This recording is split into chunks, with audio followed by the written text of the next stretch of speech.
uSerhobela utshele inkantolo ngezwi likaTolika ukuthi uGegana wayiboshelwa ukuthinteka ecaleni lokubulawa kuka-Armand Swart, kanti icala lokutholakala nesibhamu esingekho emthethweni lalandela ngemuva kokutholakala ukuthi ziyathinteka ekubulaweni kukaSwart nakwamanye amacala amaningi okudubula nokuzama ukubulala. We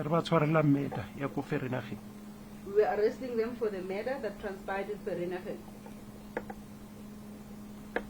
Charge ya dithunya e tsene ka morago ge di kreiwa ko gare ga I-20 ko house number 34.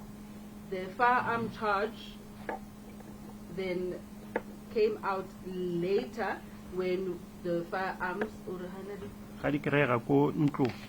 when the firearms were discovered in the house. Kepha ithimba labameli babamangalelwa likuphonsela inselele lobufakazi kanye nokuba semthethweni kokuboshwa kukaGegana. Abameli bafuna ukuthi ubufakazi obethulwe ngokuboshwa kwakhe bungasetshenziswa enkantolo uma kesekuqulwa icala lokuzama ukubulala. I want you to explain to me the jurisdictional requirements you relied on in order to affect, first of all, accused number one. I want to break them down, accused by accused.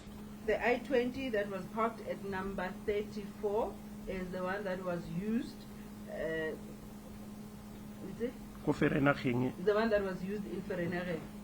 We were provided with the registration plate number, and the same car and the same registration was seen entering number 34.